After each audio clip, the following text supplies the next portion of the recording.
One of the most talked about topics in skydiving in general is fall rate. Have you ever heard people say, "Dude, you're falling too fast, I can't dock on you"? Or conversely, "Oh, you're so slow, why I can't float that slowly"? Well, that same conversation continues in big wave skydiving. In big wave skydiving, it's typical that the people in the base would want to set the fall rate a little bit faster.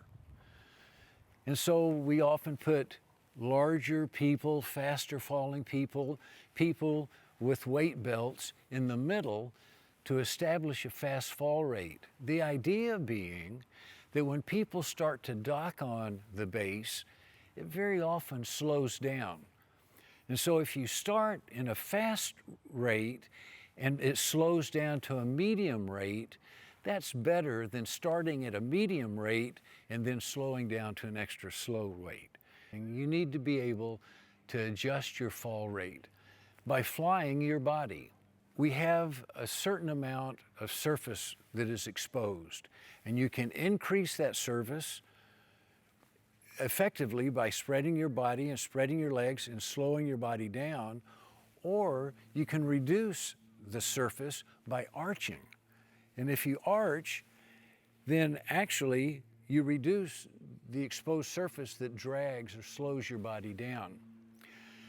If you have your hands flat in the relative wind, that is slower than if you have your forearms vertically, where there is no drag for the air.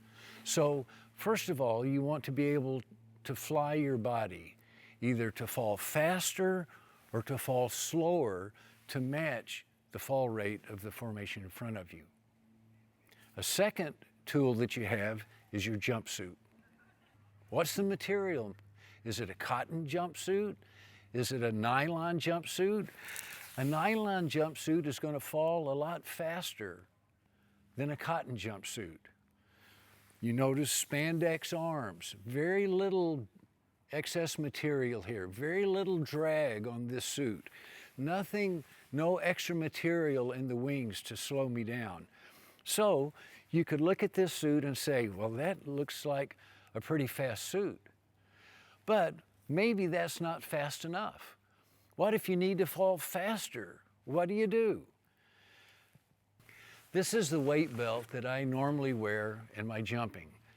My 16-way team, Dallas Disturbance, has a good fall rate, and this is an 18-pound weight belt that I normally travel with.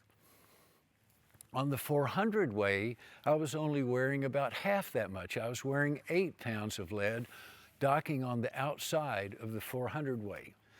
So people towards the middle, probably a little extra weight to fall faster, and then you'll just have to figure it out for yourself. A second tool you might need is a tool to help you fall slower. If you use a weight belt to fall faster, well, what are you going to use to help you fall slower? You might consider some sleeves. This is a tool that I carry with me in my gear bag, and these are just small sleeves that I can put over my forearms, which provide a little more drag on both arms and help me to slow down as I approach the formation. You don't have access to sleeves? No problem. Have you got a t-shirt? A cotton t-shirt on top of a nylon jumpsuit may slow you down just enough to where you can make a good dock. And if a t-shirt isn't enough, you can get a long-sleeved sweatshirt. I've seen some people turn the sweatshirt inside out to where the real rough, fluffy part is on the outside, and that slows them down nicely. You put that on over your jumpsuit, then put on your rig, and make sure that all of your handles are visible and accessible. One thing that you might need to be careful about is if the t-shirt or sweatshirt has a long tail, that tail could wrap around and cover your deployment system. So some people pull it tight and actually put a rubber band or stow it somehow so that there's no chance of their t-shirt interfering with the deployment of their pilot chute.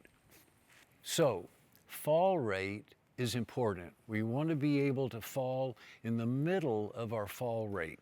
We want to be able to adjust to fall faster. We want to be able to adjust and fall slower, all in the course of one skydive. And with the proper tools, you can make those adjustments however is necessary.